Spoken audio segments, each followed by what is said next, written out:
রাসেলের সংসার ছিল খুবই সাধারণ। সে একজন সাধারণ চাকরিজীবী, আর তার স্ত্রী সুমাইয়া একজন গৃহিণী। আল্লাহ দেওয়া রিজিকে তারা সন্তুষ্ট ছিল এবং ভালোবাসার বন্ধনে আবদ্ধ ছিল। কিন্তু হঠাৎ একদিন এক পরীক্ষার সম্মুখীন হলো তাদের সংসার। রাসেলের অফিসে বড় ধরনের অর্থনৈতিক সংকট দেখা দিয়েছিল, যার ফলে তাকে ছাঁটাই করা হলো। হাতে কোনো সঞ্চয় ছিল না তাদের, ফলে সংসারের খরচ চালানো কঠিন হয়ে পড়ল। একদিন রাতের খাবারের সময় রাসেল বলল, সুমাইয়া, জানো, চাকরিটা হারিয়ে আমার খুব কষ্ট হচ্ছে। আমি জানি না কিভাবে সংসার চালাবো। সুমাইয়া হেসে বলল, আল্লাহ আমাদের রিজিক দাতা, তিনি আমাদের দেখবেন। তুমি শুধু ধৈর্য ধরো এবং আল্লাহর ওপর ভরসা রাখো। সুমাইয়া ঘর থেকে একটি গয়নার বাক্স বের করে রাসেলকে দিয়ে বলল, এগুলো বিক্রি করে কিছুদিনের জন্য খরচ চালিয়ে নাও। ততদিনে হয়তো তুমি অন্য কোনো ব্যবস্থা করতে পারবে।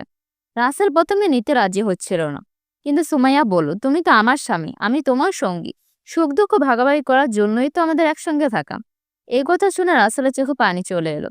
সে আল্লাহর দরবারে কৃতজ্ঞতা প্রকাশ করলো এমন এক স্ত্রীর জন্য। কয়েকদিনের মধ্যে রাসেল একটি ভালো চাকরির সন্ধান পেল, যা আগের চাকরির চেয়েও ভালো ছিল। সে আনন্দিত হয়ে বাসায় ফিরে আসলো এবং সুমাইয়াকে জানালো। সুমাইয়া হেসে বলল, দেখলে, আমি বলেছিলাম না, আল্লাহ আমাদের রিজিকদাতা, শুধু ধৈর্য ধরতে হয়। রাসেল বুঝতে পারল, সংসারের আসল সুখ টাকা পয়সা নয়, বরং একে অপরের প্রতি বিশ্বাস, ভালোবাসা ও আল্লাহর ওপর তাওয়াক্কুলের মধ্যেই লুকিয়ে আছে।